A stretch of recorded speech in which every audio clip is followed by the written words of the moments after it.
don't be scared. You don't need to have a huge network, wealthy family, or a specific degree or something. If you know at least the direction where you want to go, if you have a vision of something, you will find the money, you will find the people who can support you on that, everything on the road. But to be honest, the hardest part is the first step. And you need to have the boldness to do that. And to be a naive person. You need to start and say, we can do it. Parce que la communauté est clé, parce que l'entraide nous possède, on a décidé de mettre en lumière tous ces visionnaires. Bienvenue dans le podcast Build a City for Good de Daphni. Hi everyone, welcome to this new episode of our podcast. My name is Roxanne, I'm partner at Daphni, and I'm super happy to share this moment with you today. Hosting this episode with me is Cristian, who's our first time joiner. Welcome, Cristian. Cristian, just so that everyone gets to know you a little bit better, seeing as it's your first time, please can you tell us who you are in 3 words and what you do at Daphni? Bit of a spoiler, I think 3 words is going to be a bit hard for Cristian because he's actually had multiple lives before joining us. We should even consider inviting you on our podcast one day. Thanks, Rox, for the intro. And definitely 3 words would be too hard for me. I'm by far the most talkative person in the Daphni team. And that's why my job here, it's as an investor, I cover everything outside of France, I like to say, but mostly Germany and the Nordic countries. But you can find me basically anywhere, the traveling Brazilian, as I like to say. And then in 3 words, difficult, but I'll say a curious person. Unapologetic and always a dreamer. Thank you, Cristian. Lovely to be here with you today. All right, we've said a bit about ourselves. Let's meet our guest. So today we're welcoming David Oudsandji. Welcome, David. Thanks for having me. David, you're the founder of Voltfang, which Cristian dig deep in Germany, a solution to repurpose batteries from electrical vehicles into industrial storage system. You'll tell us all about this in a few minutes. Daphni is a proud investor, of course, of your project, and you're joining us today directly from Aachen in Germany, where you're usually based. I would have suggested to host this podcast in German, but my German is pretty bad. So thank you for doing it in English with us. Of course. And maybe we can start. Maybe, Cristian, you can go ahead with the first question. Yeah, sure. It's a bit weird to interview someone that you know so well. And I'm a bit still hurt because when asked who are the 3 guests that he would have for the dream dinner, he didn't mention me. So, but it's fine. I'll get over it. But before kicking off the episode, I think speaking about Voltfang, which is, of course, a very exciting company in a very exciting space. Let's hear more about David or David.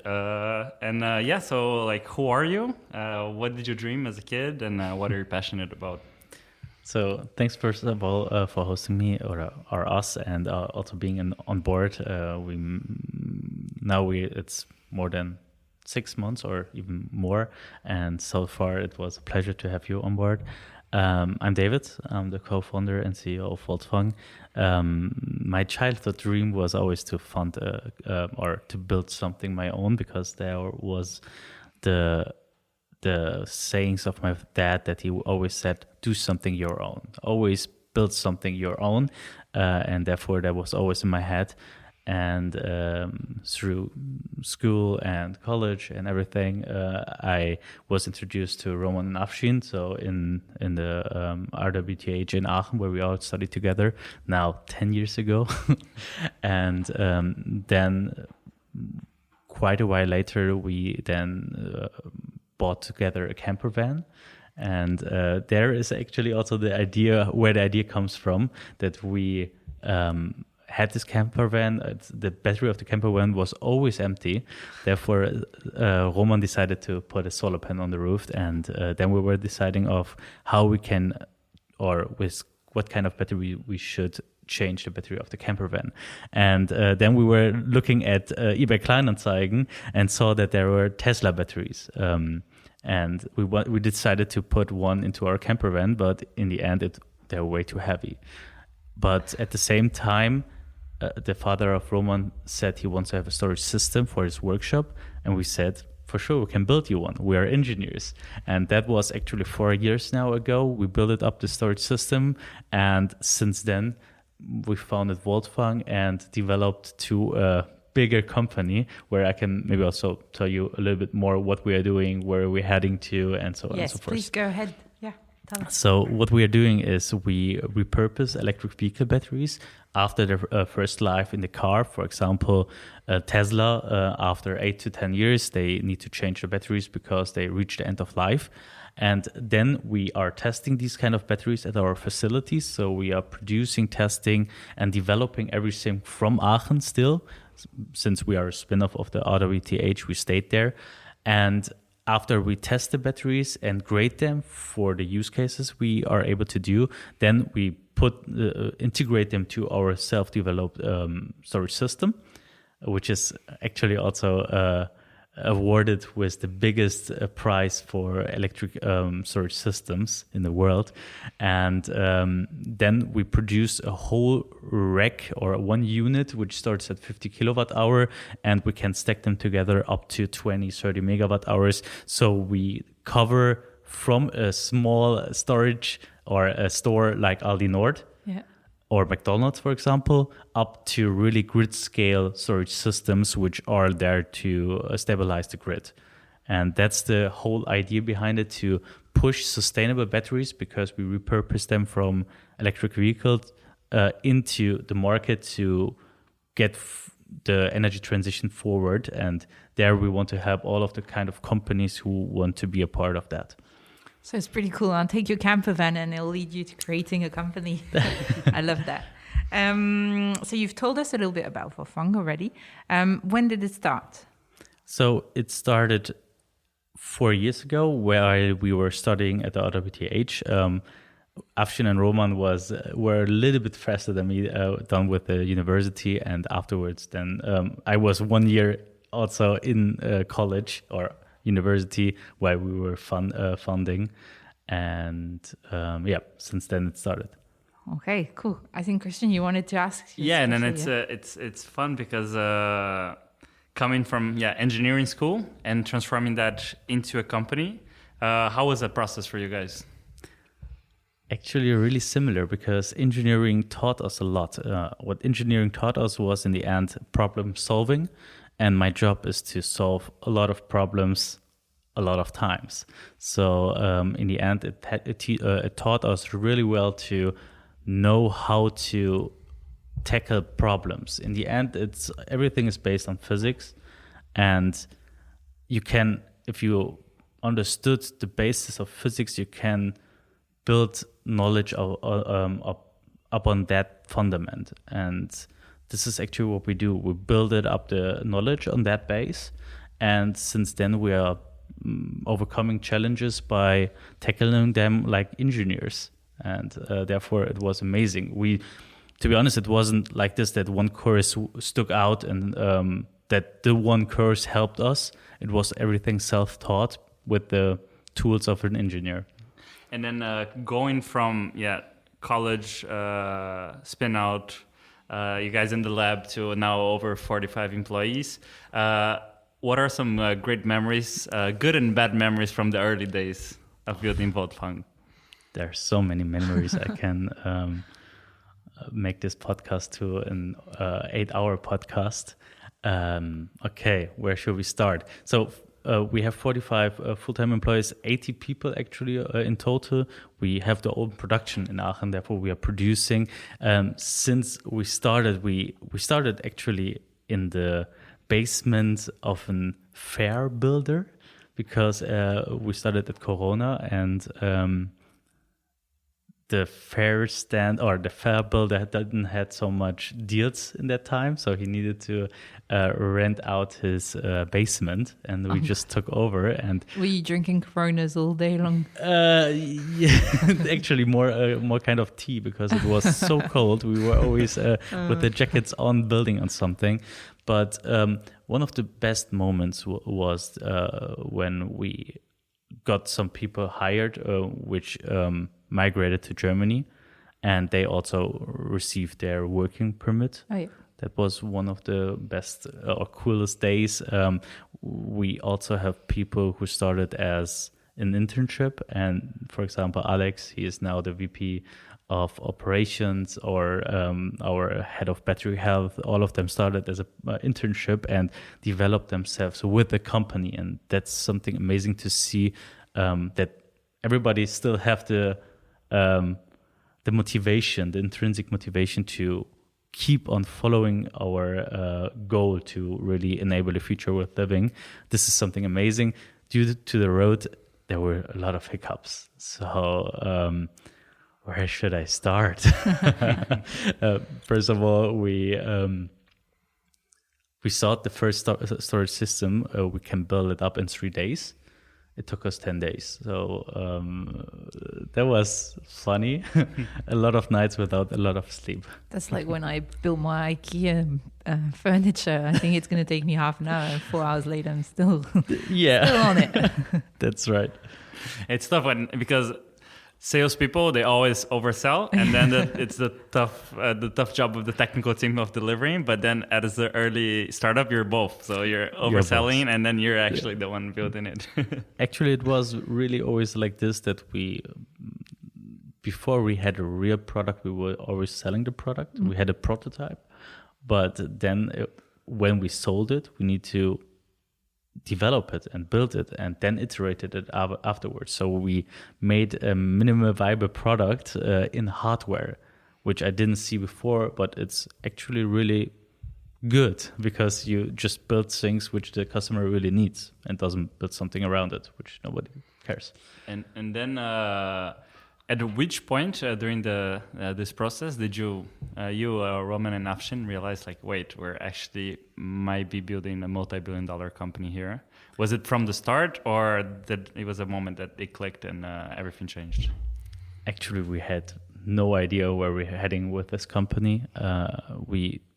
The intrinsic motivation or the values why we built it up was because we wanted to be our own boss. We wanted to create a company which has the values of respect, transparency, and purpose-driven. And in order to accomplish that, we saw that as a good opportunity to make it. And in the beginning, it was more likely to be selling just the batteries, the inverter, and the energy management system for people to build it like IKEA at their house for their own, and going from door to door. And afterwards, we just got the whole bubble of VC. We get to know the whole bubble of VC, and everything just evolved. And we saw that we are building something that people and the world needs, and therefore we see that as a it will become a multi-billion-dollar company because the customer is the world. And yeah, it was not intentional, but we saw the potential and just seeked for it. I guess, yeah. It's so interesting that it's something that's just coming out of your studies. I guess if you have any tips for students who are currently doing their research and wanting to transform into a startup, what would be your number one tip? Don't be scared. You don't need to have a huge network, wealthy family, or a specific degree or something. If you know at least the direction where you want to go, if you have a vision of something, you will find the money, you will find the people who can support you on that, everything on the road. But to be honest, the hardest part is the first step. Yeah. And you need to have the boldness to do that, and to be a naive person. You need to start and say, we can do it, when everybody says you can't. Biggest challenge is your own self then. Yes. Yeah, actually it is. And if you just overcome the first barrier, then the rest is not easy. But when people start to believe in the story, you will always get more people and more money, and the whole thing starts to roll by itself. But just be bold. That was your case, Christian. You believed in David's story and you were charmed by him. Yes. And then I like to say that the place I worked before Daphne, we've invested in Voltfang. As well. And then once I came, I say, okay, my first month at the job, I say, you guys might fire me, but I'm doing it again. And yes, I bet on him twice. So definitely. Gosh, she's a true believer, huh? Yeah. Actually, we need to have the podcast on him as well. Yes, and can you come and host it with me, and then we'll grill him. I would love to, but in the end, what you also came over just inspired myself, and therefore it was a good fit, I believe. Good Nice. connection. Awesome. And then part of the big belief it's that we bet on Voltfang is not only to build the most sustainable energy storage systems in the world, but also to have a whole software loop around it. But at the same time, I absolutely love the slogan that you guys have, that it's software cannot storage energy. We can. But it would be great to not only explain how Voltfang sees the hardware connecting with software, and explaining it as well for the guests that might not be so technical. What does it look like in a use case, for example, for a grocery store? Mm-hmm. So the first thing we needed to prove was that we are capable of building the hardware in scalable way with a good margin on it, and that we did last year. And while we were doing that, we also built up our software, because we believe that it's a software-enabled hardware component to really, or the whole product is software-enabled, because in the end, the storage system is the heart of the whole energy management, but the energy management system with its software component is like the veins to tackle all of the other products like the solar roof, the charging points, the heat pump. All of these kind of things need to be connected over one layer. And since the hardware of the storage system is the only one who can really store and give away energy, that's the perfect solution for this optimization of this whole energy management system. And that's nothing where we stop, because we believe the energy management is right now really at its basics, and we want to improve that really, really much, because first of all, you can improve the energy management at, for example, a facility. Let's look at Aldi Nord. They have, for example, peaks, which you need to shave, or which you should shave, because it's a lot of costs which come there every year, just because one peak, for example, in the summer when it's getting really hot and the cooling systems are running really high. If you shave these kind of peaks, you are firstly saving a lot of money. And in the meantime, you can for sure optimize your self-consumption from the solar roof.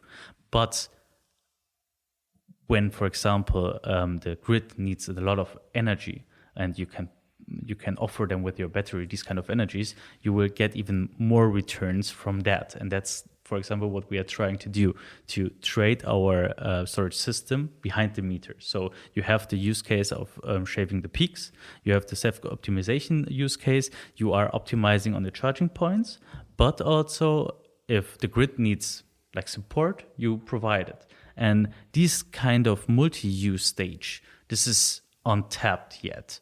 And with our next our next milestone will be to untap that and to build the best software to make that as efficient as possible. Because if we make the return on the batteries really like a few years, just we can put a lot of capacity into the market. And since we always sell our storage system with inverter and energy management system, we are always the gatekeeper to the whole capacity potential. And that's the big idea, to push so much sustainable capacity into the market that if the grid needs it, we can access it. And that's the broader idea over the whole hardware, software, and everything. Awesome. And then I think you kind of like already jumped into the next question, which is as we're rushing against time with the climate crisis and changing the way that our grid works, making energy production and consumption more flexible, what are some of the opportunities that you see in the market and in climate tech that gets you the most excited and and then makes you kind of jump to start building on? So one of the things which makes me really excited is like the whole untapped potential of, for example, renewables, which we have currently in our grid. So solar, wind, we cannot just produce while nobody is using it. Therefore, there's a huge potential on renewable energies which we can take out of these kind of sources. Additionally, with a storage system. And this one is even better with like big storage systems. So not just for an Aldi, a 50 kilowatt hour, not for manufacturing 300, 500, 1 megawatt hour, going up to 20, 30, 50 megawatt hours capacity to be able to really take all of the renewable energies, which are not for free, but if you use them as much as possible, they get next to or in the direction of zero. And this is something I'm really looking forward to enable like these kind of capacities and helping the grids, the energy transition become get faster to its milestones by untapping these capacities.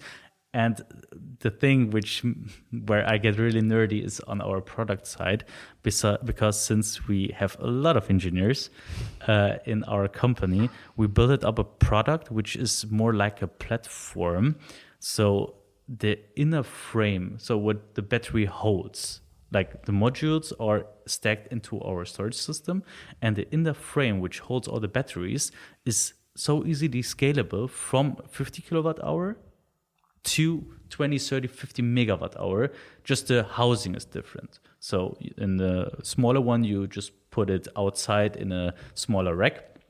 If you go to grid scale opportunities, you just put it into containers. But in the end, it's the same product. So you can build one inner frame thousands of times, which we are able already in the production. We build it up right now.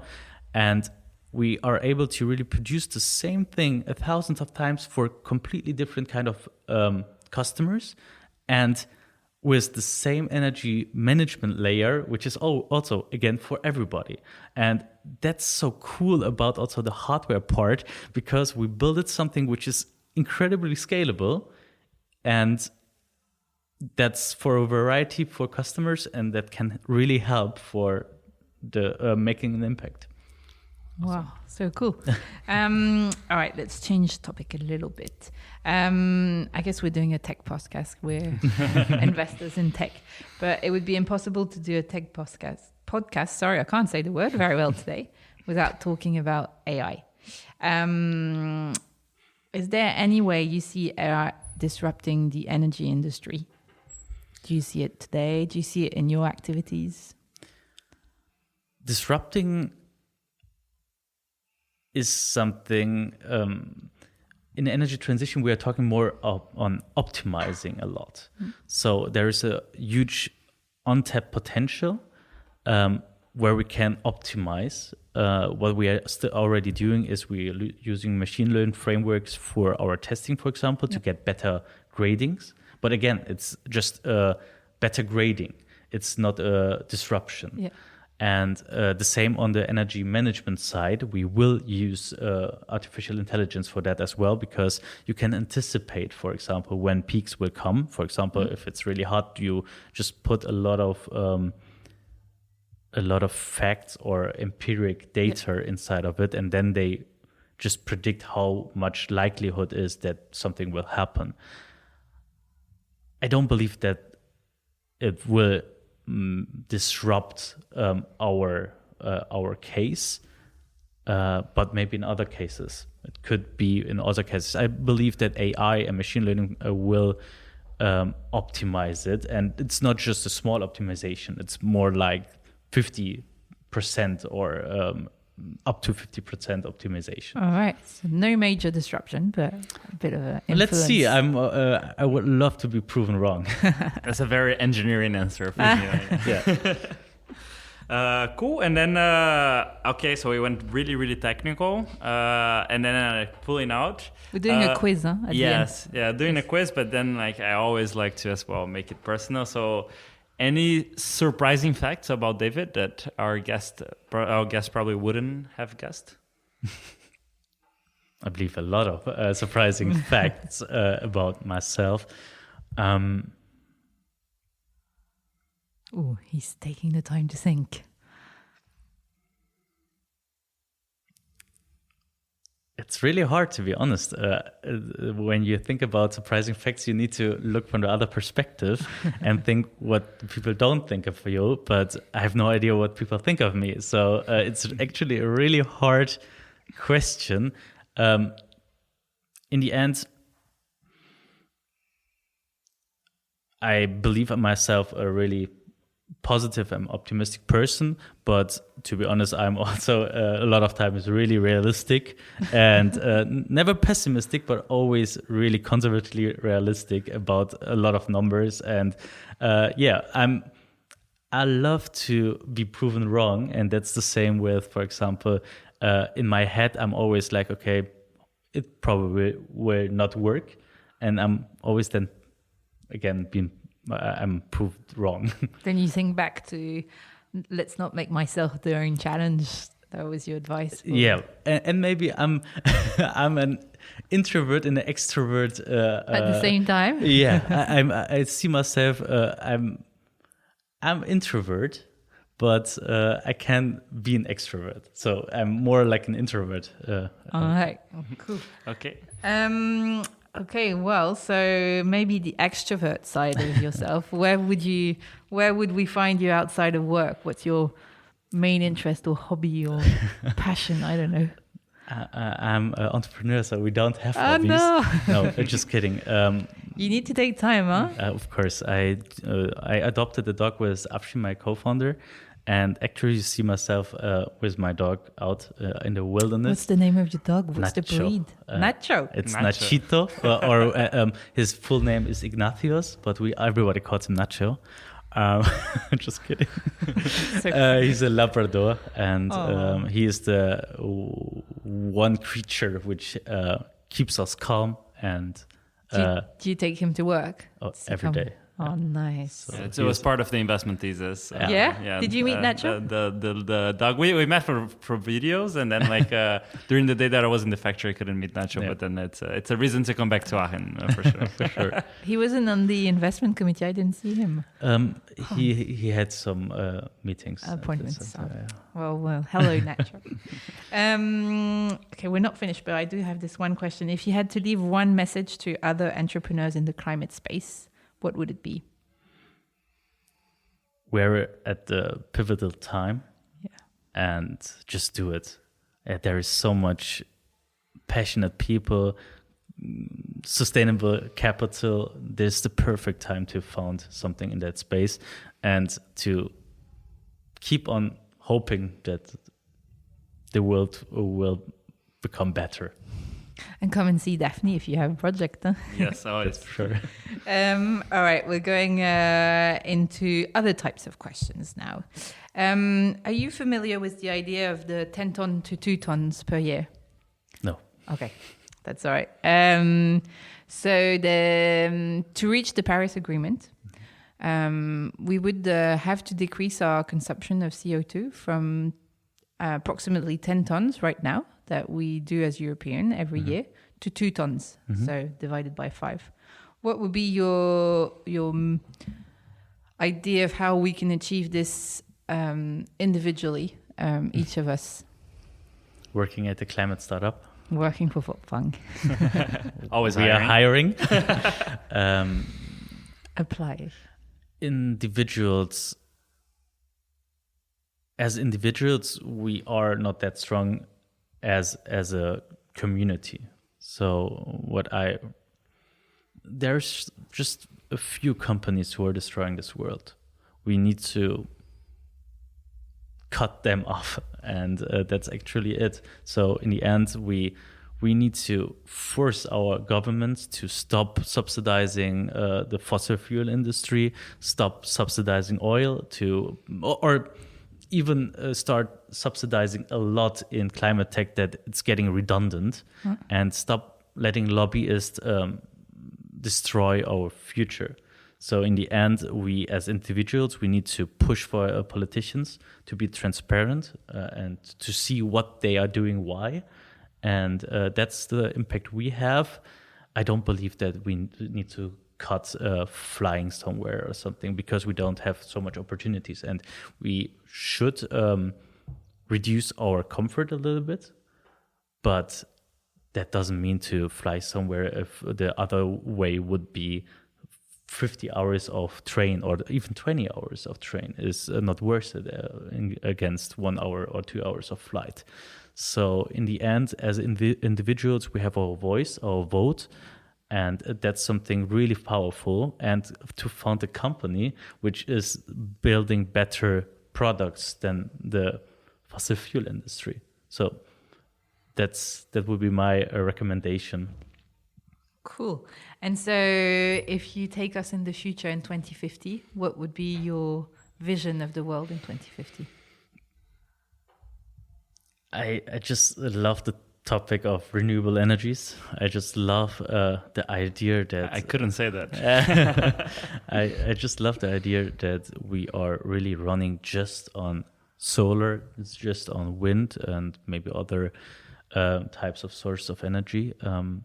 It gives me a good feeling, and that we don't destroy our nature around and stop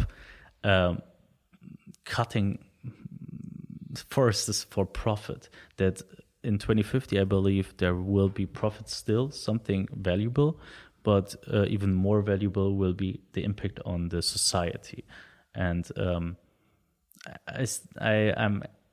optimistic. I see a world without greed.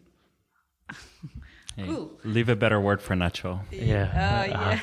How old is Nacho? I actually don't know. Oh my God. We adopted him, and they said he's 1 or 2 years old. Okay. And since we adopted him 1 year after the foundation of Voltfang, it's 2021. It's 4 to 5 years. Yeah, they say that you have dog years and you also have startup founder years, and also Oh, you're yeah? aging at the same pace. Oh, actually, Times 7. Huh? actually, if you're doing something which fulfills you, you love what you do. And I could say I don't do this or I don't do that, but in the end, I don't want to. It doesn't stress me too much. It's a cure to stay young. Yeah. Okay, I'll go with we have just 5 questions actually, which are more fun questions, let's say. If you had to eat one dish for the rest of your life, what would it be? I hope you're not going to say nachos. No.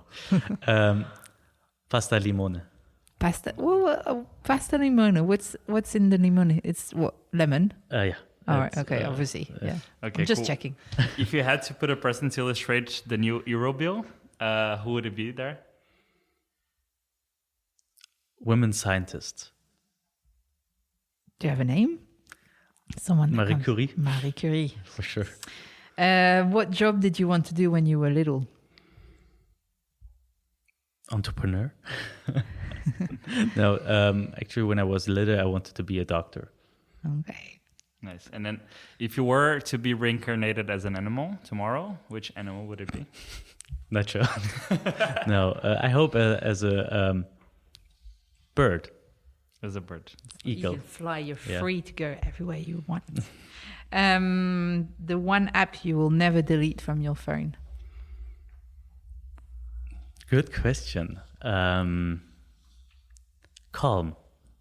Calm. Oh, the one is to like go to sleep. No, meditate. But Meditate, also yeah. go to sleep. Yeah. Oh, I don't have that one. Yeah, Yes, that for one. meditation. Yes, I'm You have trying it? to fight the anxiety. It's good. Oh yeah. I'm not using it every day, but I wouldn't never delete it. And I have a subscription model for the last 3 years.